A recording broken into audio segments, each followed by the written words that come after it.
सबसे ज्यादा अगर महिला के रेपिस्ट का आरोप अगर कोई लगा तो भारतीय जनता पार्टी के नेताओं पे। भारतीय जनता पार्टी के लोगों के प्रति महिला सम्मान होता तो मणिपुर की जो बेटी नग्न घुमाई गई थी तब इन लोग क्यों सड़क पे नहीं उतरे।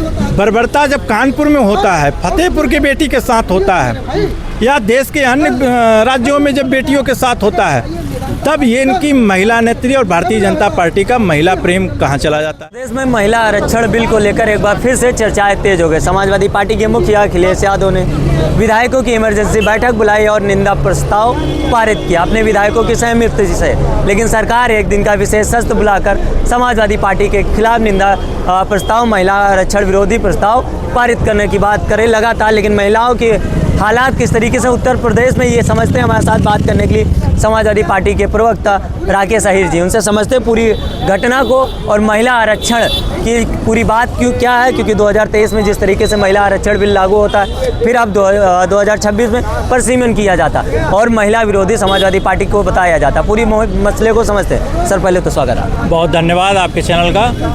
हम कह रहे हैं अगर भारतीय जनता पार्टी महिला शब्द का नाम ले रही है तो समझिए वो अपमानित करना कम कर। आप बताइए, जब से उत्तर प्रदेश और देश के अन्य राज्यों में भारतीय जनता पार्टी की सरकार बनी तब से लगातार महिला असुरक्षित हैं। आप बताइए, चित्रकूट में जो दलित बेटी के साथ दुर्व्यवहार हुआ और उसने आत्महत्या कर लिया, और आप अभी हरदोई में देखिए कि कुशवाहा समाज की बेटी के साथ जो है बलात्कार हुआ, और कौन किया? मुख्यमंत्री जी के स्वजाती लोगों ने किया। हम समाजवादी पार्टी ये देखना चाहते हैं और जनता देखना चाहती है कि वो स्वजाती गुंडे जो हैं उनके क्यों हाफ एनकाउंटर नहीं हुए, घर क्यों गिराए गए, अभी तक उनके घर क्यों नहीं गिरे। तो ये जो समाजवादी पार्टी की बात है, ये लगातार नारी सम्मान की बात करते नहीं है, ये उनमें हृदय में है। और जो भाजपा की बात करती है नारी सम्मान की बात, प्रधानमंत्री जी प्रज्वल रेवन्ना का हाथ कौन उठाया था? प्रधानमंत्री जी हाथ उठाए थे। इनके एमपी में भारतीय जनता पार्टी की सरकार है, 4 लाख से ज़्यादा महिलाएं लापता हैं। कितना चिंता का विषय है। आप बताइए, गाजीपुर में विश्वकर्मा समाज की बेटी के साथ जो सामंतियों ने किया वो कितना दुर्व्यवहार काम था और कितना निंदनीय काम था। फिर अभी प्रतापगढ़ में जो इस बेटी के साथ बलात्कार हुआ और जो उनके पीड़ित कह रहे हैं कि रेप करके हत्या की गई, तो ये लगातार हत्या पहली हत्या नहीं है। उत्तर प्रदेश में लगातार हत्या, रेप, बलात्कार की बाढ़ है। आप सोचिए, महोबा के भाजपा के जिला अध्यक्ष पे आरोप कौन लगा रहा है?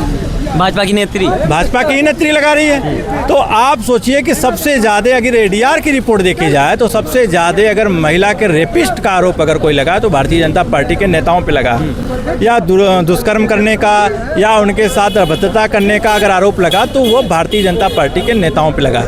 आप सोचिए कि ये नारी सशक्तिकरण की बात किस मुँह से कर रहे हैं। ये कहते हैं कि हम देश की सबसे बड़ी पार्टी और दुनिया का सबसे नंबर 1 की पार्टी है, मगर इनकी जो महिला भागीदारी 2024 में लोकसभा में देखा जाए तो मात्र 16% दिए हैं। हम क्षेत्रीय दल हैं, हम 14% दिए हैं, और इनकी विधानसभा के टिकट की आप भागीदारी देख लीजिए कितना % दिए। हम तो कह रहे हैं कि जो 5 राज्यों में चुनाव हुए, अगर ये महिला हितैषी हैं, नारी को सम्मान वाकई में देना चाहते हैं, तो फिर ये कितने टिकट दिए? ये लोग सिर्फ झूठ का प्रोपोगंडा फैलाते हैं। और आप भी जानते होंगे कि 1.5 करोड़ भारतीय जनता पार्टी केवल झूठ फैलाने के लिए खर्च करती है। 1.5 करोड़ रुपया प्रतिदिन झूठ प्रोपोगंडा को किस तरीके से फैलाया जाए, किस तरीकों से जो है उसको प्रचारित किया जाए, उस पर भारतीय जनता पार्टी 1.5 करोड़ प्रतिदिन खर्च करती है। और रही बात कि अगर नारी सशक्तिकरण की जब आप बात कर रहे थे तो आप उसे लागू करते और 24 में ही उसको कराते, क्यों आपने नहीं कराया? और आखिरकार आपकी मंशा ये स्पष्ट है कि जब कानून बन गया तो ये इस तरीके से प्रचारित क्यों करा रहे हैं? आप जानते होंगे कि जो है 2023 में जो विधेयक पास हो गया, आप तमाम मीडिया चैनल्स और तमाम अखबार ये छाप रहे हैं कि महिला आरक्षण कानून बिगड़ गया। हमें तो बड़ी आश्चर्य हो रहा है देश के चौथे स्तंभ पे कि इस तरीके से प्रोपोगंडा भारतीय जनता पार्टी के प्रति सेट कर नरेशन फैलाया जा रहा है, झूठ फैलाया जा रहा है, और भाजपा के पास कोई नारी शक्ति का सम्मान नहीं। आपने जैसे कहा 2023 में ये बिल पास हुआ था, तो ये 2026 में इसमें क्या बदलाव करके लाया गया जिसका आप लोग विरोध कर रहे हैं, निंदा कर रहे हैं?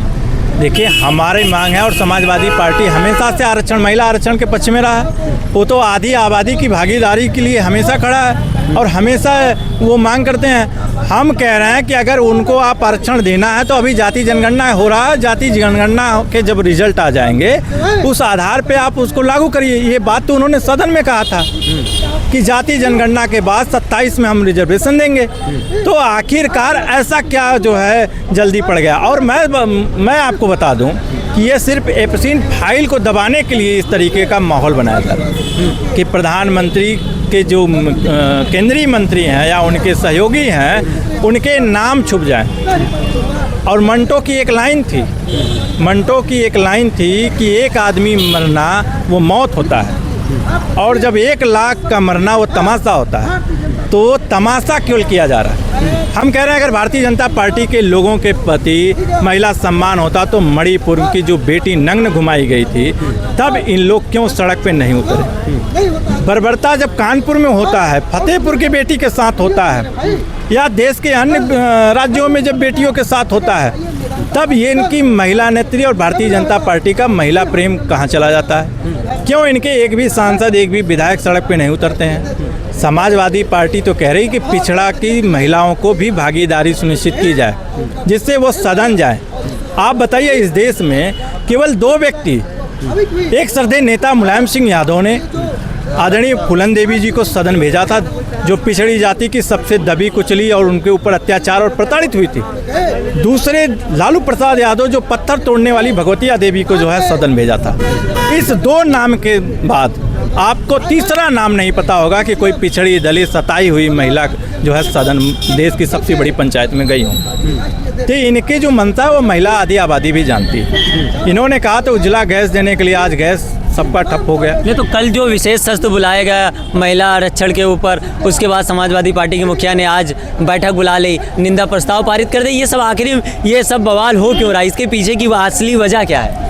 आप देखिए कि कल हमारे पार्टी के जितने महिला विधायक हैं और जितने माननीय अन्य विधायक हैं, पुरुष विधायक हैं, वो जब नेता सदन से सवाल पूछेंगे, बढ़ते रेप में उत्तर प्रदेश नंबर 1 है, तो नेता सदन जो है अगल बगल झांकेंगे और जवाब नहीं देंगे। आप सोचिए कि हम तो कहते हैं कि हमारे नेता दुनिया के सबसे हृदय सकारात्मक नेता हैं दुनिया के, माननीय अखिलेश यादव जी।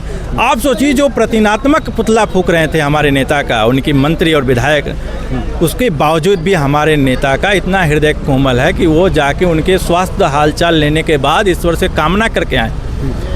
ये ऐसे ही नेता वो नहीं है। आप सोचिए वो हमेशा नफरत की बात करते हैं, कभी हमारे नेता नफरत की बात नहीं किए।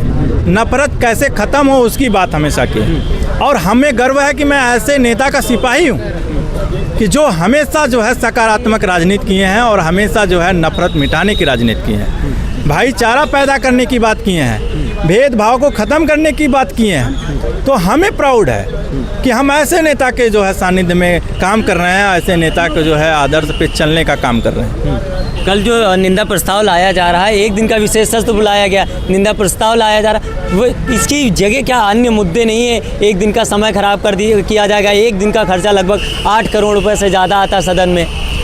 आप जानते होंगे कि जब 12 से 17 समाजवादी पार्टी की सरकार थी तब उत्तर प्रदेश में राज्यपाल की बड़ी तस्वीर लगती थी अखबार के पहले पन्ने पे, बड़ी पन्ने पे खबर लगती थी। और उस समय के राज्यपाल राम नाईक जी थे।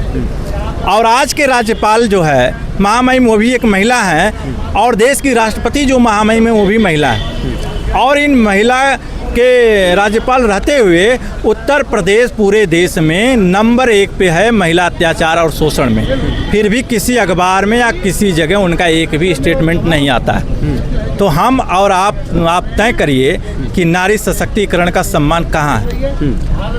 अगर वो महिला हैं तो वो बयान देती, महिला के पक्ष में खड़ी होती, तो हमें भी खुशी होता। किसी भी अखबार या किसी भी मीडिया में महामहिम राज्यपाल का एक भी बयान नहीं छपता या महिला के प्रति संवेदना नहीं छपता। तो ये महिला समाज जानता है भारतीय जनता पार्टी को। भारतीय जनता पार्टी का महिला सम्मान सब जानते हैं, लेकिन सवाल ये उठता कि एक दिन का विशेष सत्र बुलाया जाता है महिला जो आरक्षण लागू हुआ उसका निंदा प्रस्ताव करने के लिए। समाजवादी पार्टी के मुखिया ने विधायक दल की बैठक बुलाई, उसमें भी निंदा प्रस्ताव पारित किया। लेकिन सवाल ये, जब देश का राष्ट्रपति महिला हो और उत्तर प्रदेश की राज्यपाल महिला हो, फिर भी उत्तर प्रदेश आज महिलाओं के अपराध में नंबर 1। महिलाओं के साथ जिस तरीके से अत्याचार हो रहे हैं या जिस तरीके की घटना आ रही है आज भारत में देखने लायक की है, किस तरीके से घटना हो रही है, और खासकर सबसे ज़्यादा पिछड़े दलित के समाज। लेकिन भारतीय जनता पार्टी लगातार महिला विरोध की बात करती कि समाजवादी पार्टी और कांग्रेस महिला विरोध है। फिलहाल आप सभी का क्या मानना है कि कल जो निंदा प्रस्ताव पारित होगा उसमें क्या देखने को मिलेगा, ये भी आप देखेंगे। मिलते हैं।